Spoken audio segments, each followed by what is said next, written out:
Get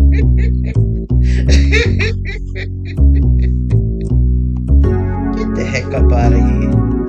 Groovacious, baby. Now we just gonna have to have us a little chit chat about that. Man, what the heck is going on? Oh Lord have mercy. Coming your way, and I'm wishing you a groovy day. How's all my good people doing out there? How's all my groovacious people doing today? I hope you're doing well, because I'm doing great. And let's all start this day off feeling fantastic. Okay, look, I want to talk to you today about our dear brothers, Chris and Will. Wow. Let's see. This is crazy. About a year ago, everything was all about the slap.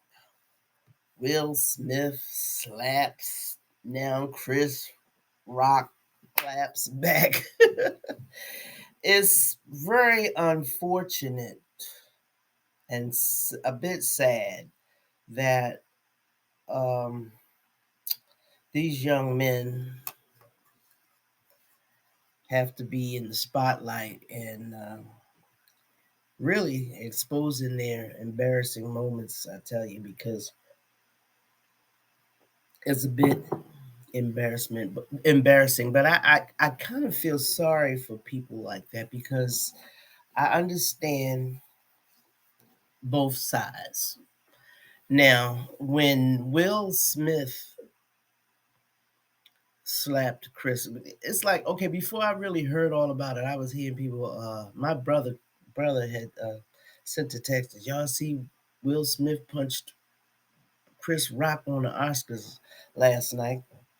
And I didn't watch it, so I had no clue what he was talking about. So, I'm a YouTube watcher every day. I think I watch more YouTube than regular TV.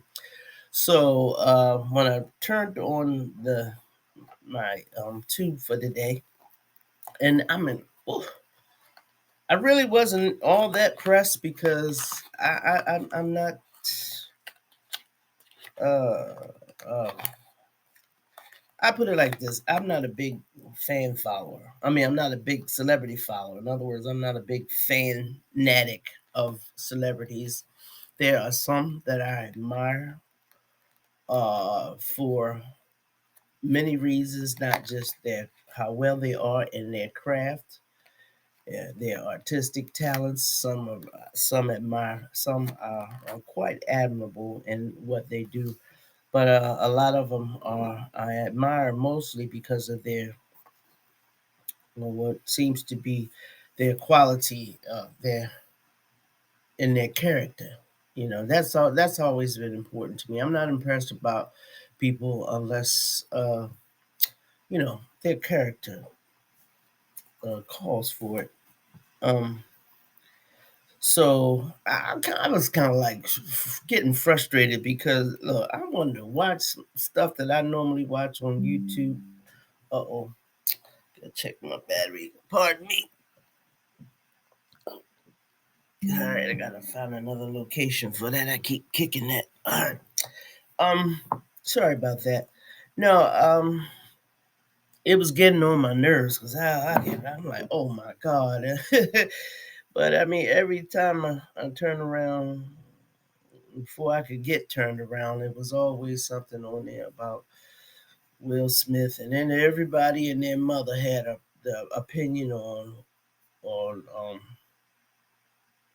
whether or not it was the right thing for Will to do, and how he blemished us as a people, and he blemished the the what do you call it, the the Oscar scene, whatever. Y'all know what I'm trying to say. But anyway, and I had my uh, response after watching, and it was like, "Ooh, jeez, there's so many different ways to look at that, you know." And and now, that finally sizzled out. Now, Chris Rock took forever. I mean, he this stuff had to be what we call simmering him for a year. Or then again, this is Hollywood and all that, and everything is about the views, the reputation, and all of that, the money, and okay, so as a comedian, as an entertainer, whatever, I guess he says, okay, well, I'm going to use this, you know, I'm going to use this, and when I decide to do my next stand up, this is what I'm going to do. I'm going to clap back. I got slapped. Now's my time to clap. But I mean, I saw, I watched the Netflix um, special with Chris Rock. I am not a great fan of Chris Rock. I've watched him in the past.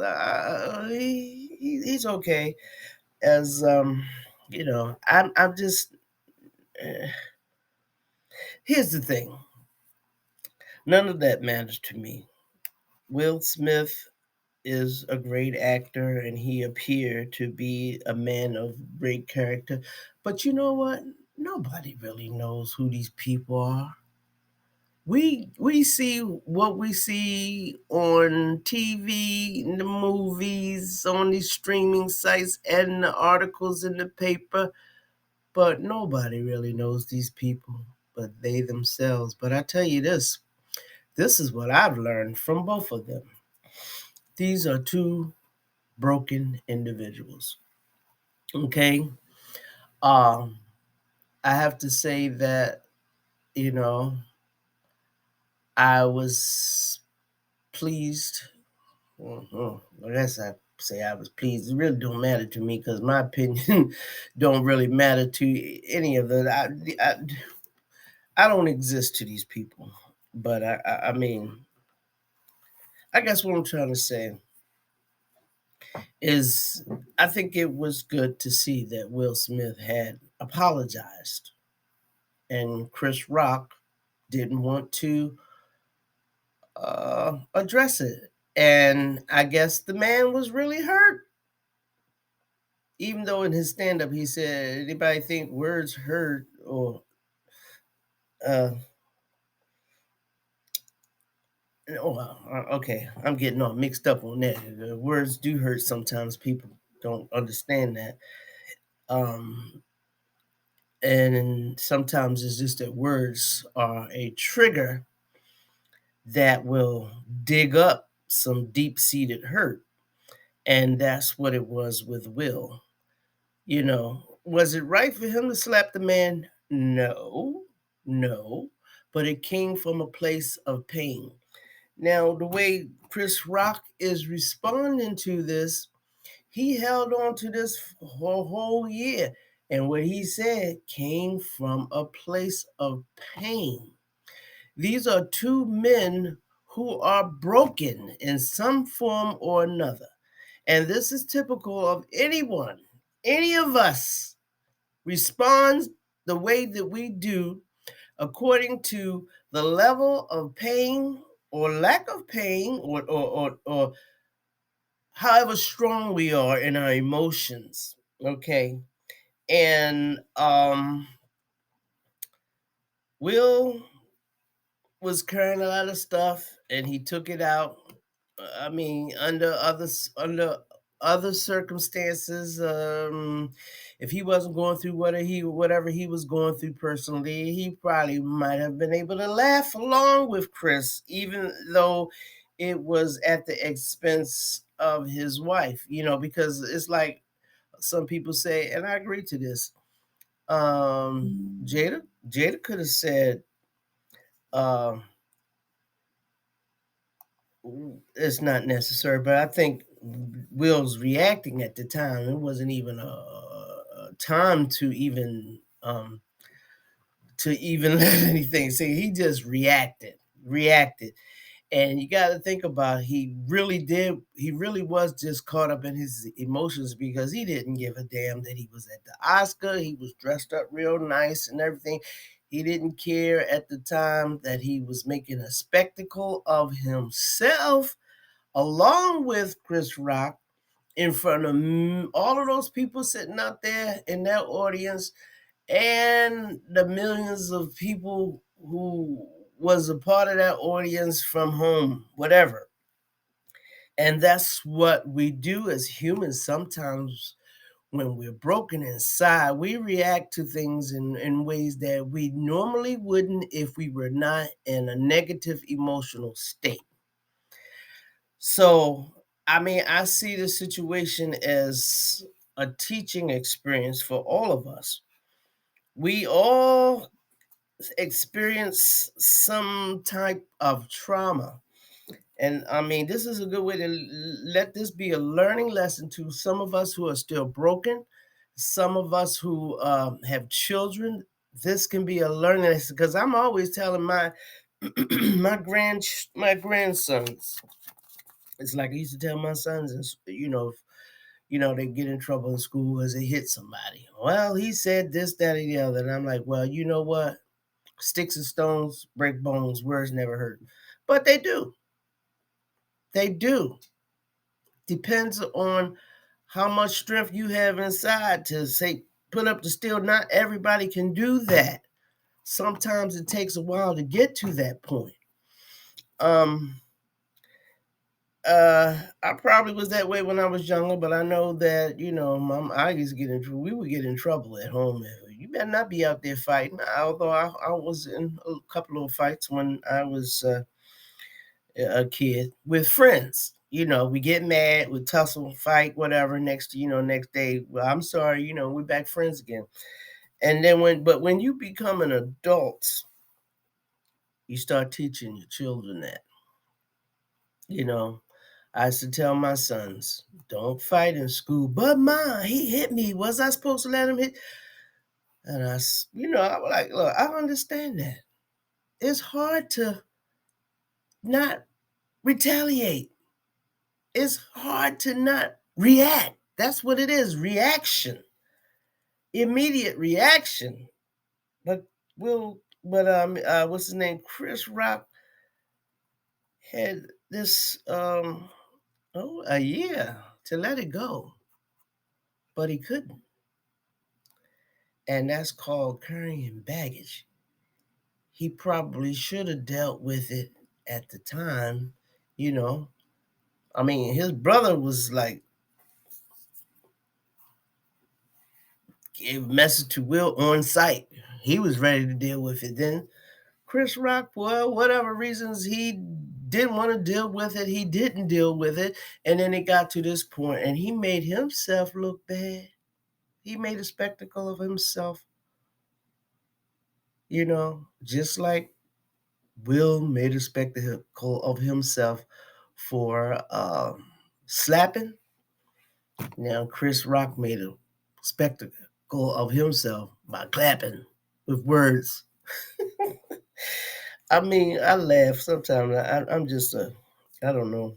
My laughter is I don't know, a little thing that I got.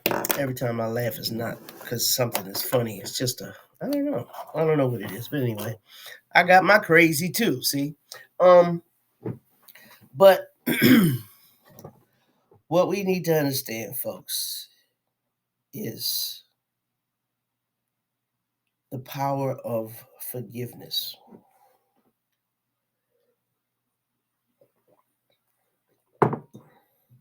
But before we can get to that point, we have to do some digging in, um, some soul searching, and figure out what really is the basis of our pain.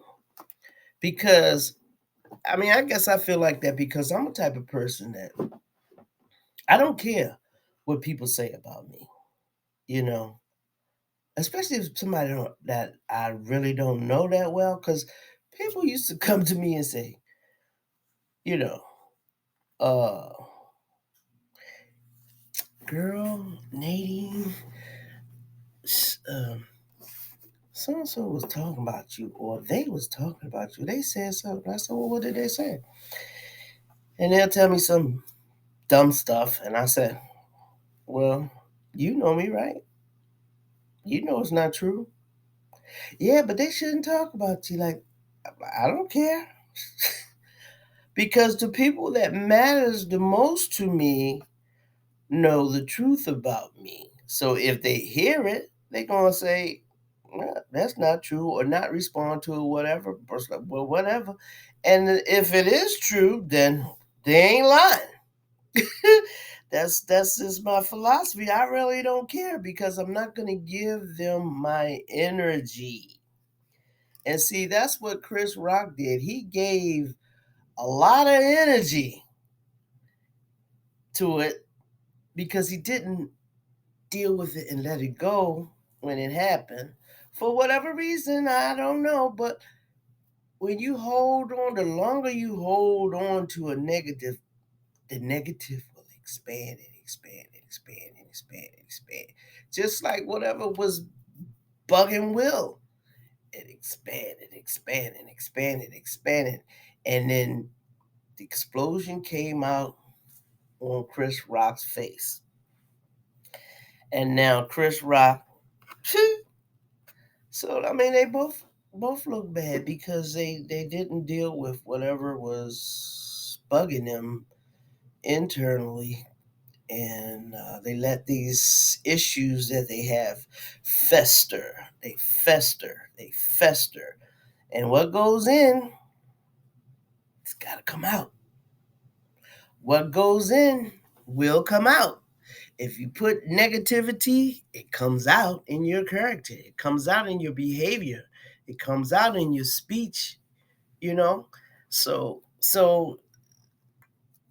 these gentlemen, they got some internal work to do. That's all I can say about that.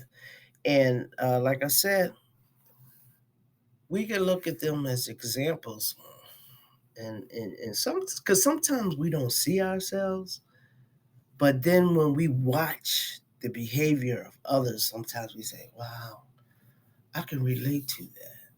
You know, I kind of know how he feels, or I know how she felt. You know what I'm saying? Um, Gee, I kind of had that same experience. And wow, I realize now why I feel the way I do or why I react the way I do. Because you ever have days where you're cranky and you don't even know why you cranky? You're just cranky. You know, so it's like, what's wrong with you? And you can't even tell me. I don't know. I'm just not in a good mood today. And you don't really know why because it's stuff that we hold on inside. We hold on to too much stuff, people. Gotta let stuff go. We gotta have the mindset of dealing with a situation as it occurs and not hold it on. Now, there's one thing to let it simmer down because it's a good idea to give yourself time to calm down, walk away, but don't take it with you. Don't walk away and take it with you.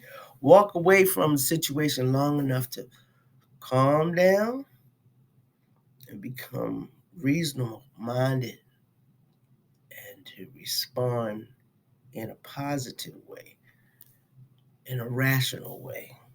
Because emotions sometimes sometimes they steer you wrong. But it's not so much emotion as it is the combination of emotions on unsettled traumatic experiences, you know. So yeah, deal with stuff. You know, you got to deal with stuff because it's all things gonna come out all wrong, all messed up. You know, and it's gonna affect you. It's gonna affect a lot of people. One thing I found very interesting is that uh I was reading an article on the internet. I forgot one of those news blogs, or I don't know if it was a blog or a news station, whatever. On the internet, I was reading about Chris Rock's response, to you know, the incident, and she's like, you know, it's her son, but she referred to him how she was hurt because, somebody hurt my child. And I could be wrong, but my first reaction to that was, hmm, he's not a child. I mean, we're always protective of our kinfolk, whether it's our mother, father, sister, brother. Somebody get messed up, you know, or hurt or whatever, or offended, whatever. You want to kind of like have that back. But hmm, I don't know. I just felt like Wimpy Boy usually is a product of a overly motherly mother, and I don't know. I don't know. I'm just different when it comes to my sons. Now, my sons know that I love them, but they also know that I don't punk them either. You know what I mean? Man up, shoot. You know, but definitely, you know, I don't feel that it was a good excuse for Chris Rock to respond that way. It wasn't the best way to respond. You know, it just to me it's like, okay, you got called. I'm not gonna say the word, but some people considered you being, uh, you know, less than a man for allowing it to happen. But other people looked at it and said, no, that was the wise thing to do. That was the integral thing to do. Was of course, you don't want to perform. You know, if you were, but I mean, if you were gonna retaliate, I'm pretty sure you had sense enough. Anybody would have sense enough to, or not. No, I won't say anybody would have sense enough because Will Smith didn't have sense enough to hold that punch until later. Like, let me wait till I'm gonna look. I'll meet you outside after this program is over. But I don't know. I just got to think about him waiting a whole year. I guess he thought he would get what do you call? He would get his uh y'all know what I'm trying to say. He would get people coming to his show. I can't even think what I'm saying. No, that's what happened when you're 66 years old. Sometimes my words don't come to me like they would normally do. But anyway, like I said, like I told y'all in my first video, I'm not one to bring up negativity unless I have a reason to put a positive spin on it. And like I said, my positive spin on that is take away when we see some craziness happening, don't celebrate it. Learn from it. We have to look at these people as a waiting, as an example of how not to behave. Okay? How not to behave. And everybody got opinions. This mine. But I want to talk about forgiveness. Okay? Because when you do not forgive people,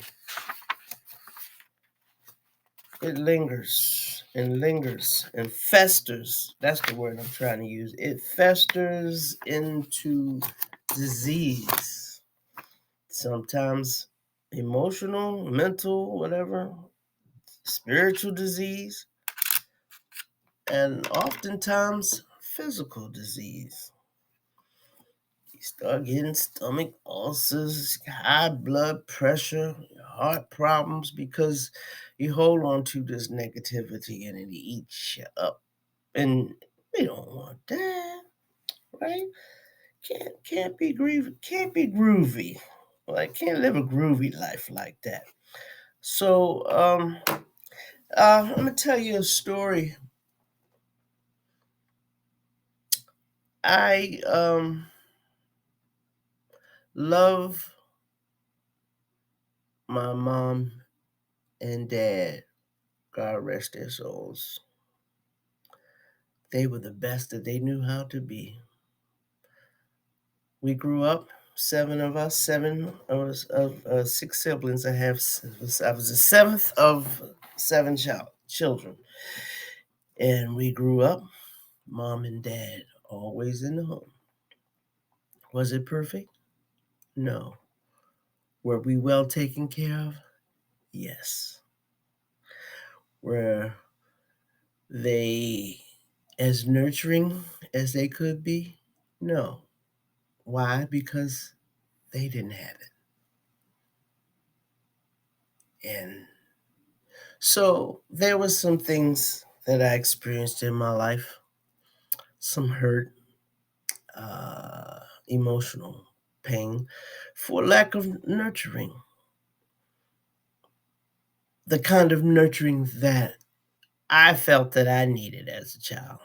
Like I said, I'm not gonna uh, say too much bad about my mom and dad because, like I said, it took me to become a grown up adult to appreciate who they were because we were well taken care of, but they didn't know how to give the kind of emotional uh, nurturing because the way they grew up.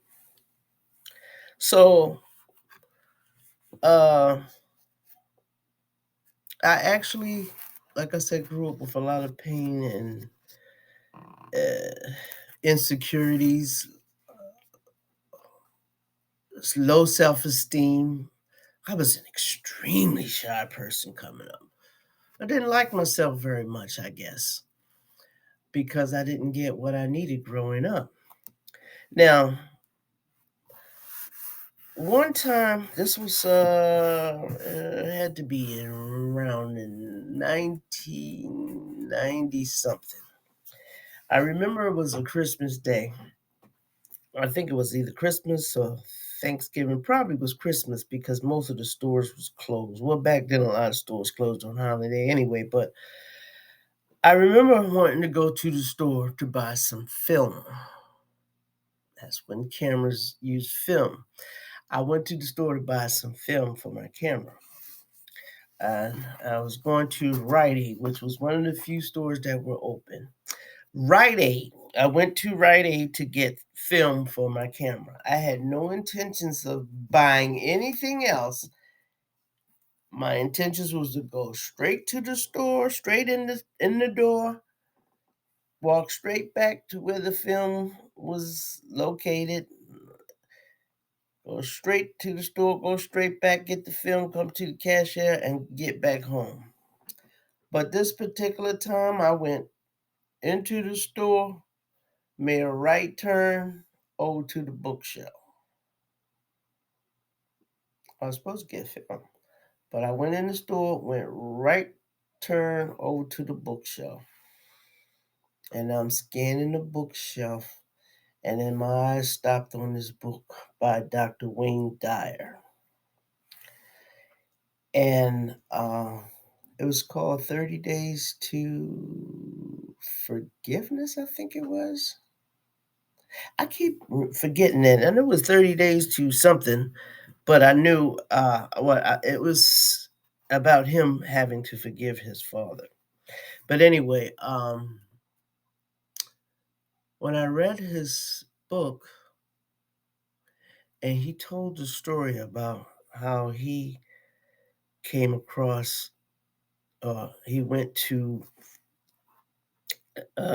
his father's gravesite, and well, I'm not going to get into it. It's a very interesting story, but what he had to do to resolve some personal issues in his life was to forgive his dad.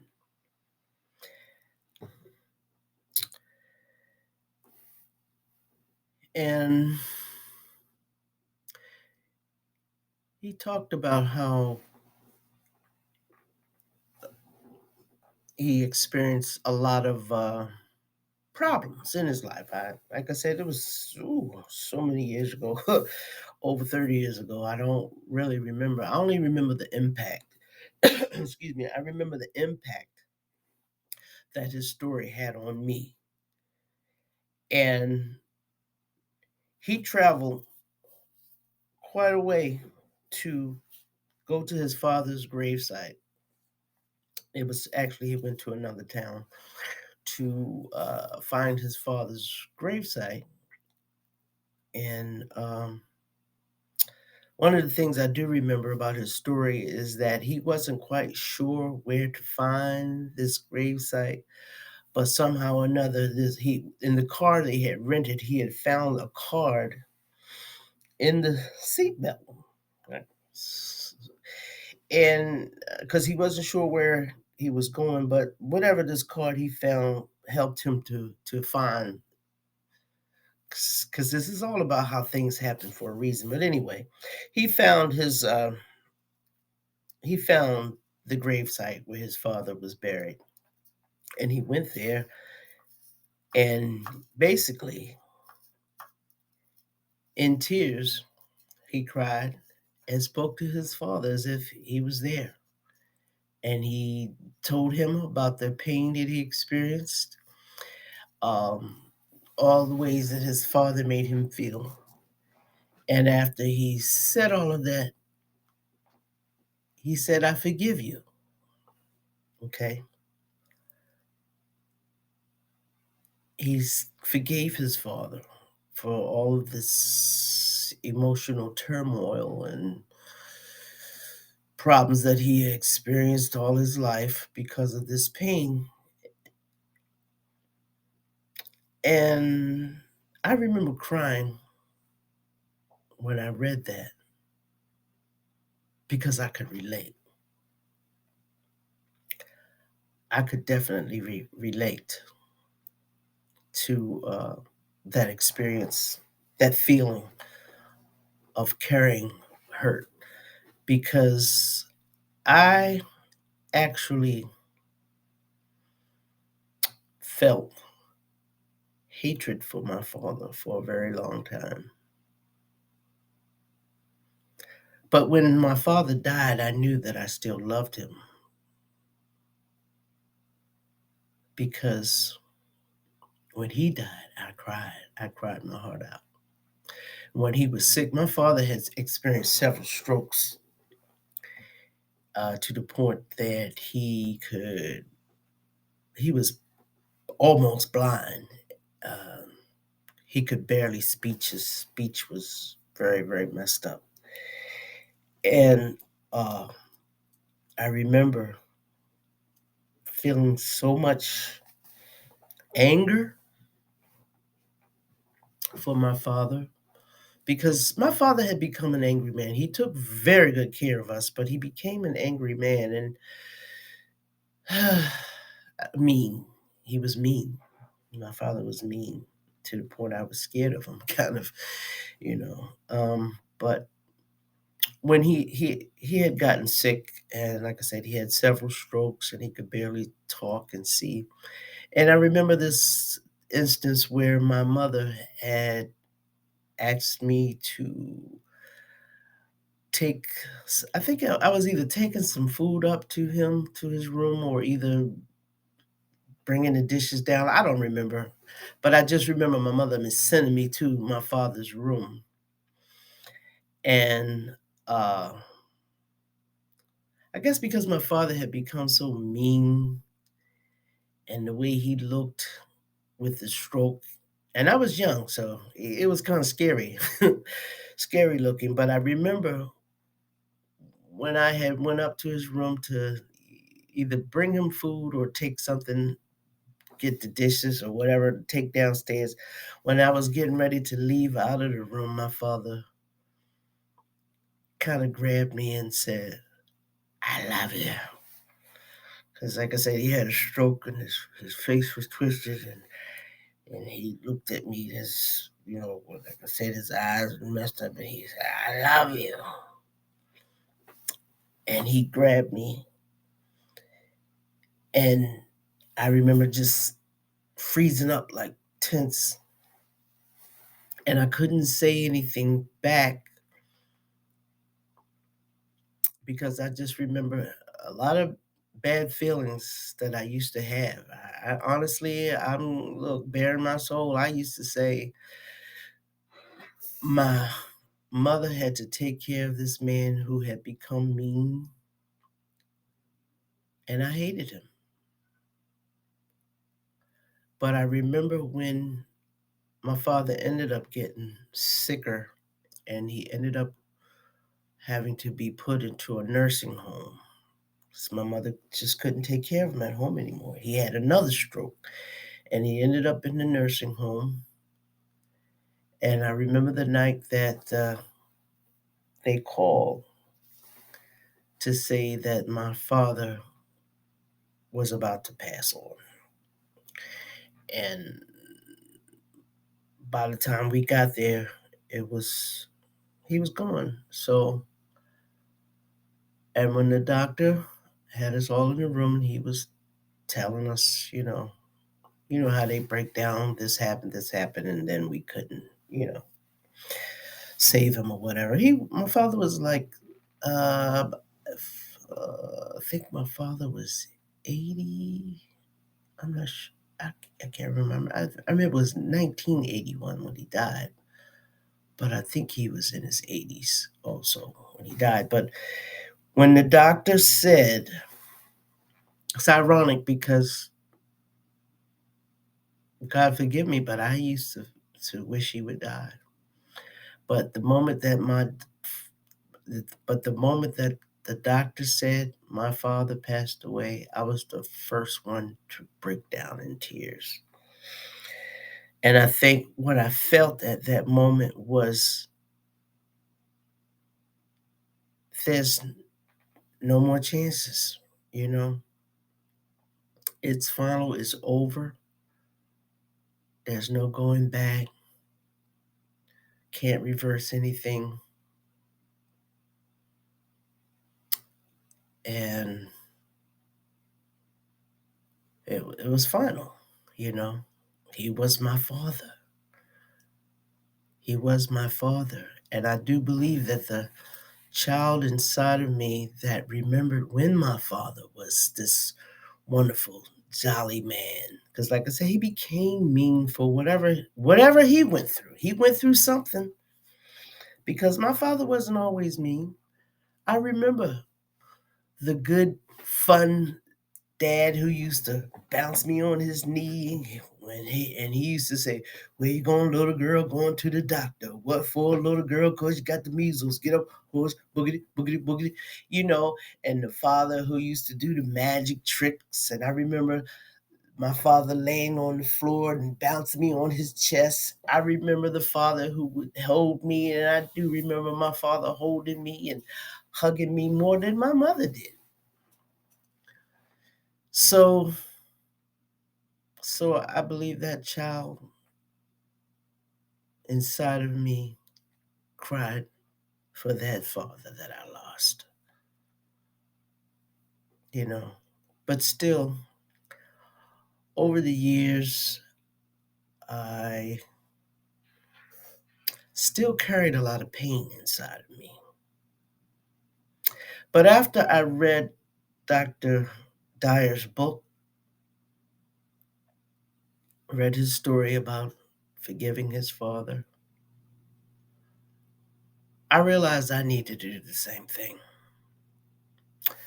So it took me a little while to, come to that realization because like I said, I had some crazy times in my life where I wasn't happy and but I decided that I was going to forgive my father.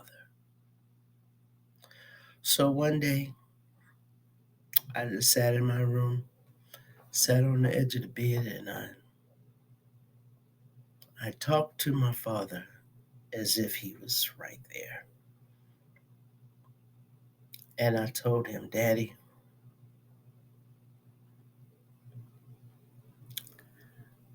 I remember when you used to make me happy.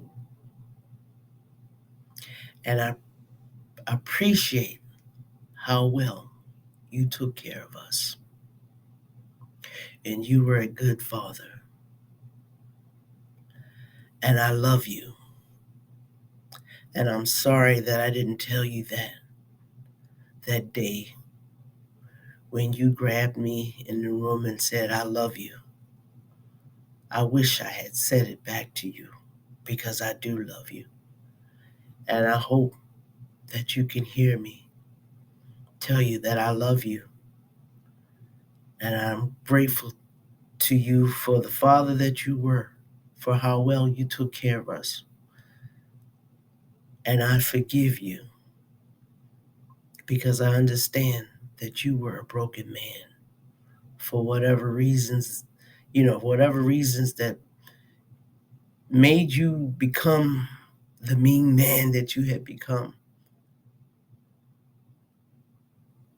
I forgive you and I love you. And I cried. And I tell you something, my life turned around completely. Turned around completely because I let go of that negative that was festering in my life for all those years. And my life just became brighter. My confidence was there. My confidence came to me that I never had before. Uh, and that's when I learned. That's when I experienced the power of forgiveness. Because when you hold on to negative stuff, it festers, it's destructive.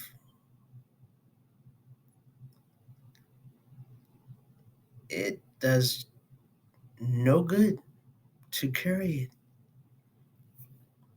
So I can talk about that. I can talk about that and tell you that it's best to let go of things you have no control over because it will control you in the worst kind of way. Is carrying around a ball and chain. It holds you back. It keeps you down. And you have to understand that no one has power over how you feel about yourself unless you give it power. And when you hold on and let things fester, you're feeding it. You're feeding it. You're giving it power to control you. And it's not necessary. It's not necessary to do that. It's the worst thing you can do. And so it's important to,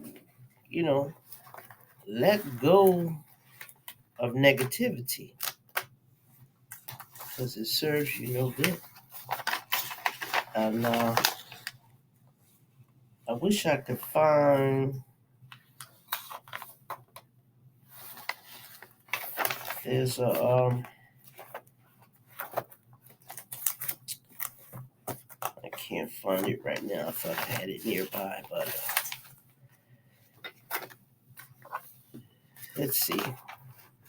I don't think I have it. But I wanted to share. If I find it, I will put it down there in the description so you can get a link to it. Let's see. But anyway, yeah, that's what I wanted to talk about. You know, we have to learn how to let go of anything that serves no purpose in our life. Carry it for what? Serves no purpose. Okay. Um, man, I hate it when I can't find something. If I had thought about it, because I'm just doing this right off my head. I don't have a script. And maybe I should, but I wasn't quite sure what I was going to talk about. But I do know that I wanted to talk about something negative that's going on that we could use to find the positive. Let things that go on in this crazy world be a lesson to us. You know, be paying attention to these celebrities, learn from them, learn from them how not to act. You can't learn nothing good. Learn how not to act. But anyway, I can't find what I was looking for.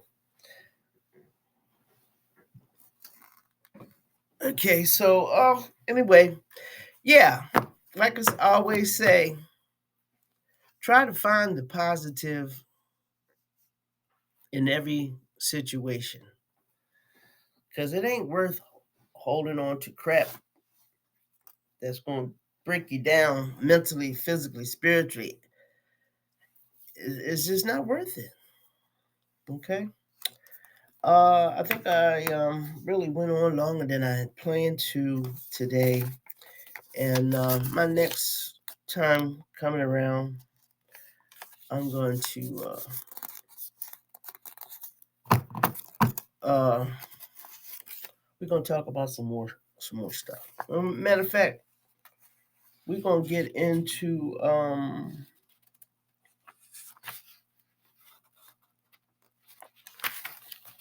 we're gonna talk more about uh, staying focused on staying focused on Lord have mercy. See, this is what happens when I'm sleepy. I am sleepy. I really am. But Jazz and they gonna get it together. So don't give up on me, y'all. I know you won't. Because I'm gonna keep coming back, and I'm gonna keep coming back, and I'm gonna give you more and more stuff because we're gonna grow together. We're gonna go on this journey of enlightenment and enrichment and uh, raising our consciousness, okay, so that we can grow together and let us remember to help one another because each one must teach one. Don't go around talking about people behind their back. Give them something to grow on. If you don't have nothing positive to say, shut your mouth. Shut your mouth until you do have something good to say. If you see somebody going through something, don't talk about them, talk to them. And that's how we grow together as a community, as a society. But there's so much that I I really want to share with you all. Uh, like I said, my first video I jumped in. This second video I gotta jump in where stuff is on my mind because if I don't, I'll forget, and I don't want to have too much of a delay in the time between my coming on because I want us to stay connected. Okay, so I'm gonna end this video today. Okay, and I'll be back with y'all real soon. So So stay up, stay well, stay strong, and don't let the world get you down. And don't stay in the past. Keep moving forward, keep moving up. I love you.